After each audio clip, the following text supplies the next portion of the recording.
पहला प्रश्न है, चिंतन की प्रक्रिया में सम्मिलित है। मतलब जो चिंतन करने की जो प्रक्रिया होती है ना, अपन किसी विषय को लेकर कोई चिंतन मनन करते हैं, तो चिंतन की प्रक्रिया में कौन कौन से घटक शामिल है। ऑप्शन देखते हैं।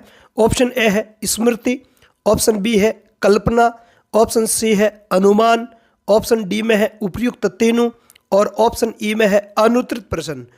तो देखो, चिंतन की प्रक्रिया में आपके स्मृति, कल्पना और अनुमान तीनों ही सम्मिलित होते हैं। आगे बात समझ में कैसे?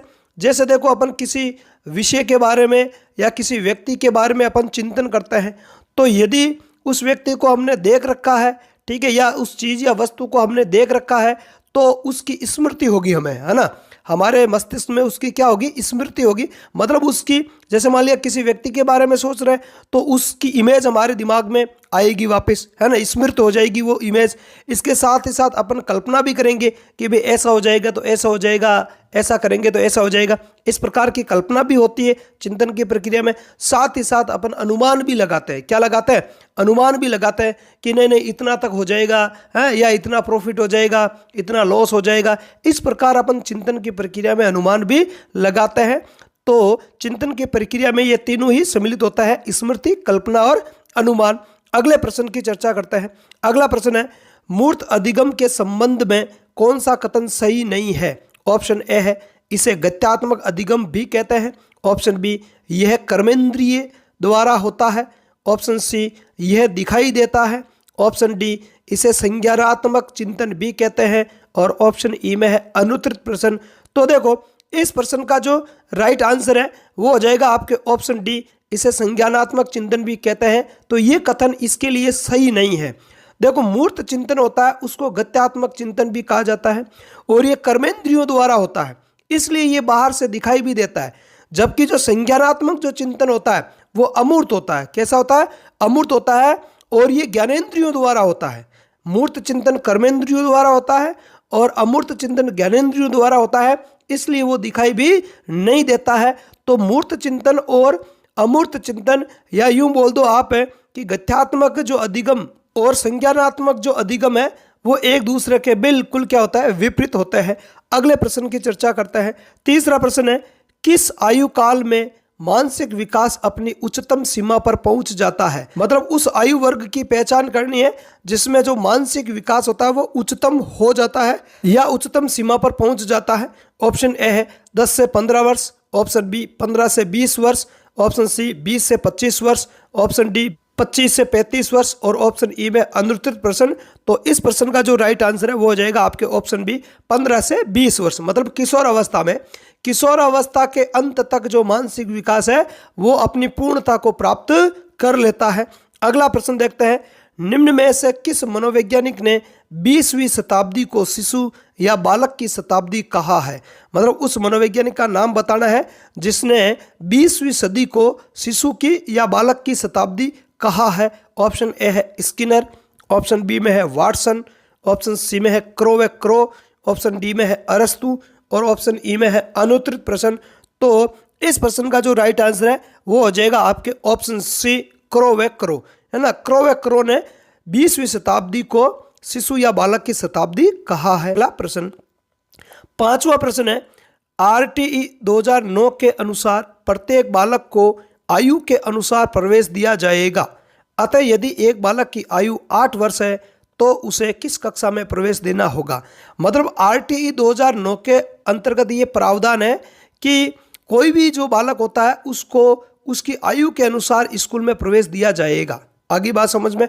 तो मान लो कि एक बच्चा है जिसकी आयु 8 वर्ष है, तो आयु के हिसाब से उसे किस कक्षा में प्रवेश दिया जाएगा। ऑप्शन देखते हैं। ऑप्शन ए है कक्षा 2, ऑप्शन बी कक्षा 3, ऑप्शन सी कक्षा 4, ऑप्शन डी कक्षा 5, और ऑप्शन ई में अनुत्तरित प्रश्न। तो इस प्रश्न का जो राइट आंसर है वो हो जाएगा आपके ऑप्शन बी कक्षा 3। मतलब उसको कक्षा 3 में एडमिशन दिया जाएगा। अगला प्रश्न है, पास एलोंग टेस्ट किसका मापन करता है। अर्थात जो पास एलोंग टेस्ट है वो किसके मापन के लिए बनाया गया है। देखो, पहले तो एक जानकारी दे दूं इसके संबंध में।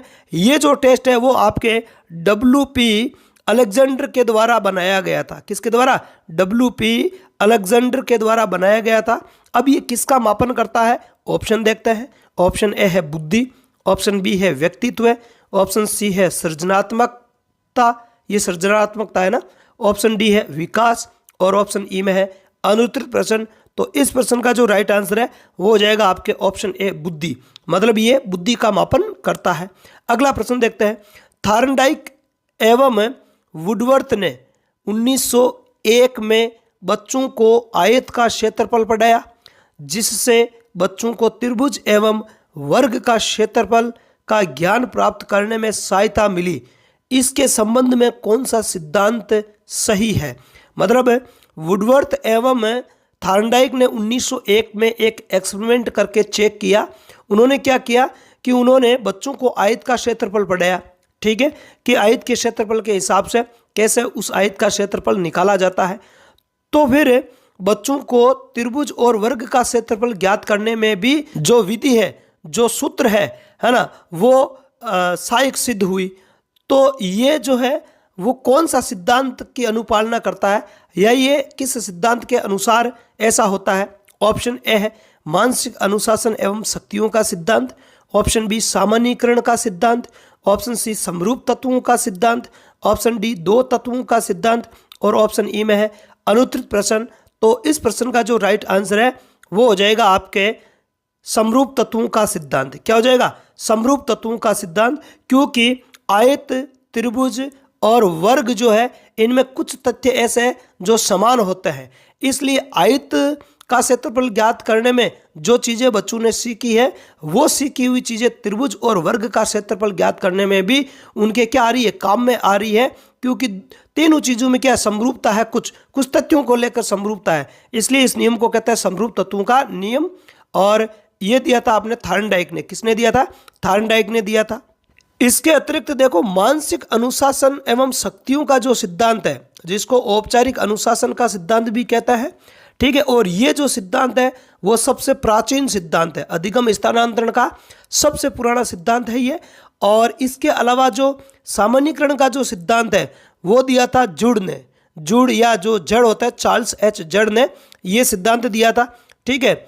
और इसके अतिरिक्त अपन अगर बात करें तो दो तत्वों का जो सिद्धांत है, ठीक है, वो दिया था स्पीयरमैन ने। किसने दिया था?